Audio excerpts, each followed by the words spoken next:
I never liked the term mental disorder, because disorder means that something isn't functioning in the way that it's meant to function, and I don't believe that's what's happening for most people.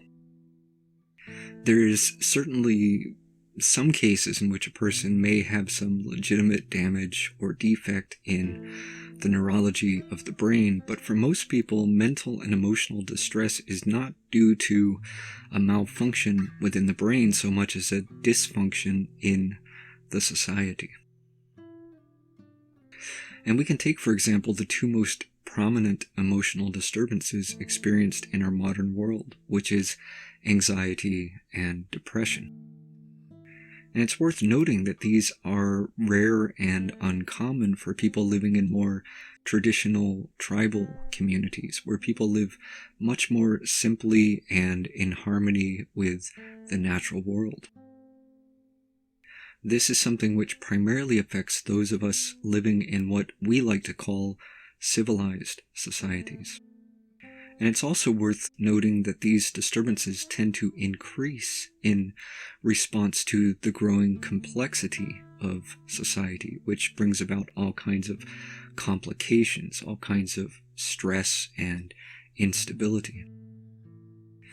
And all you have to do is just ask people why they feel anxious or depressed, and they'll usually have some fairly clear explanation which relates to the circumstances of their life or the state of the world in which we live. They'll tell you that they're under a lot of pressure, or they feel overwhelmed, or they'll tell you that they're deeply worried about what the future might bring, considering everything that we've been going through. And maybe there are things which they feel powerless to address, or perhaps they're concerned that they'll never be good enough, that they'll never measure up, that they'll never accomplish anything of real significance, or that they just don't see any meaning in their lives, that they feel as if they're just existing with no real purpose. And there are all sorts of problems in our world, such as economic instability, poverty, violence, war, natural disaster, famine, and disease. And all this anxiety and depression is in response to these things, or at least in response to the potentiality of these things. It's not something that's just arising out of nowhere. It's not just some anomaly. There's reason for it. What we're seeing is that people are anxious because there are plenty of things to feel anxious about. People are depressed because our modern way of life is unfulfilling, and it does not provide most people with a sense of purpose or meaning. So these are not merely disorders of the brain, at least not for the majority of people.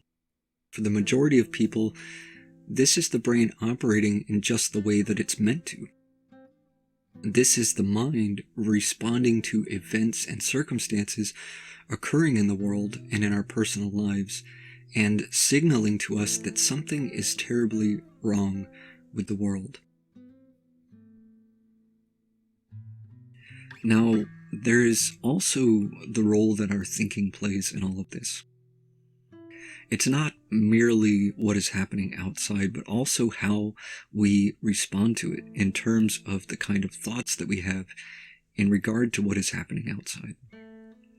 How we interpret all of that, our opinions and judgments about it, our beliefs, our stories, all of that plays a significant role as well. And that also includes our imagination, because a lot of what we think about, especially in regard to the future, all of that takes place in our imagination. we imagine what the future might be like, and we have a tendency oftentimes to imagine the worst.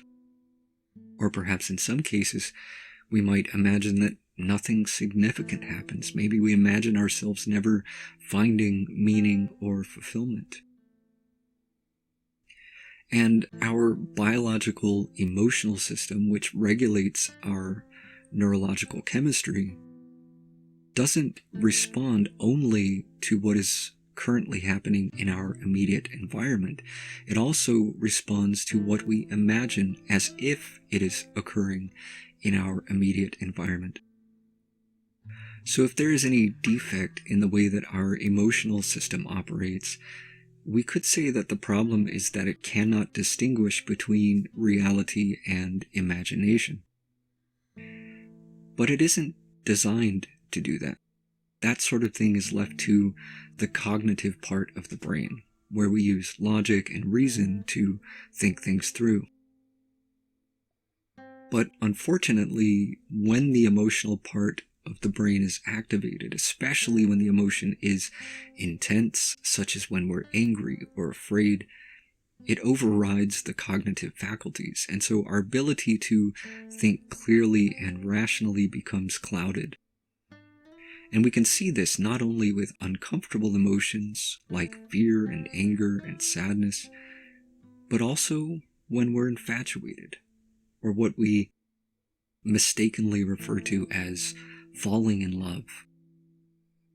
Just think about how many times when you thought that you were in love, that you acted like a fool, making poor and often regrettable decisions, that you perhaps spent money on things that you couldn't afford, or neglected your work and other responsibilities, or you may have ignored clear indications that this person was not really suited to you, or that they had some toxic traits, or any number of things that you normally would not have done because you just weren't thinking clearly.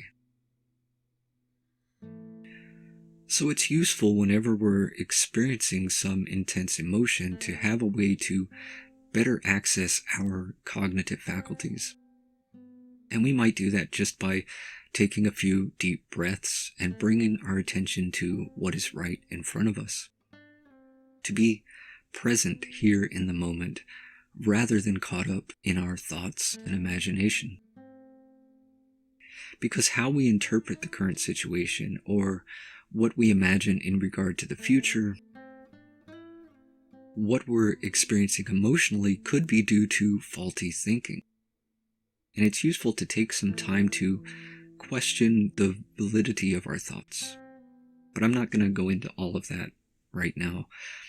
I want to come back to this idea that our mental emotional distress is primarily in response to the kind of environment that we live in, our lifestyle, our culture, the whole structure of society. And certainly we can think about how we might restructure society, how we might change the entire system. But I also want to see if we can change the culture. Because the culture is what determines the system. The culture determines how that system operates based upon what we most value as a culture. So what are the values of the culture we live in? In a modern, civilized society, what are the values and principles that we hold most highly? It seems to me that the highest values in our society can be summed up in questions like, what do you do for a living? How much money do you make? What's your social status? What have you achieved? What kind of car do you drive? How expensive are the clothes you wear? Do you have all the latest gadgets? Have you heard the latest gossip? So, what do we value most in this culture? Being wealthy, being competitive, being physically attractive, being popular or famous, indulging in pleasure. And not that there's anything wrong with those things in and of themselves, but rather it's the importance that we give to them. It seems to me that most of our cultural values are very shallow. materialistic, narcissistic, even nihilistic in some cases. And so it's no wonder that we're so unhappy. And I think that what we're seeing right now with the rise in anxiety and depression, with the rise in drug addiction and suicides, with the rise in hostility and violence, that it's not just economic. It's not just the complexity or instability of the system we live in with all of its flaws and all of its pressures, although that's certainly a large part of it. But I think it's also a crisis in culture because we put too much value in the wrong things. We put too much value in things that aren't really very meaningful, which don't offer real satisfaction or fulfillment. And by the way, crisis means a turning point. It doesn't mean that we're doomed. It means that we still have a chance to turn this thing around. It means that we can move in a different direction altogether. But to do this, we really need to re-examine our values and to ask, what is really of the utmost importance? Because what is happening is that we're finding that the things that we've been valuing aren't providing us with meaning, with a genuine sense of purpose, that they aren't bringing us any real satisfaction or fulfillment or peace of mind. In fact, it's quite the opposite. And a lot of people are beginning to realize this and to seek for some kind of change. So, in order for the culture to change, we need to change our values. And this is something that we have to do as individuals.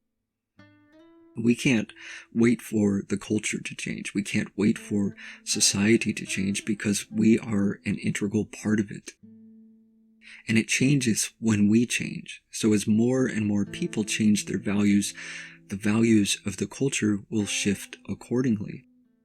And as the values of the culture change, that will affect everything else as well. So we have to ask, what is it that is really important? What is it that really gives meaning to life?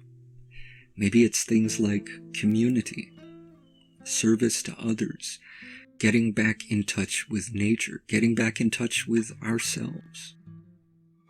Maybe it's things like creativity, kindness, compassion, and gratitude.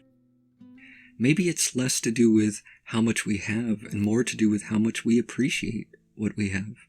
Maybe it's less to do with how much we acquire and more to do with how much we share.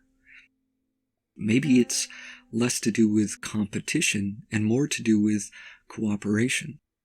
Maybe it's less to do with looking good and more to do with being good and doing good. Perhaps we can look at the current cultural values which we see as problematic, or we can look at the problems themselves that plague society, and we can ask, what would be the opposite of that? So that if you see hatred as a problem, then perhaps you can be more loving. If you see violence as a problem, to be more peaceful. If you see judgment as a problem, to be more understanding. Whatever you see as a problem, see if you can offer the opposite of that. Perhaps the opposite is the solution. But in this way, we can also begin to identify and to cultivate higher values, the values of kindness and compassion, the values of gratitude and appreciation, the value of creativity, the value of contribution, connection, and community, the value of service, the value of respect and responsibility, the value of truth and honesty and integrity, the value of wisdom and understanding. Once we have identified these values, and not simply because they sound ideal, but because we truly value these things, we can begin to implement them in our own lives, in the way that we work, in the way that we engage with others, in every facet of life. And as we do this, others will see the value in that as well, and will be inspired to do the same.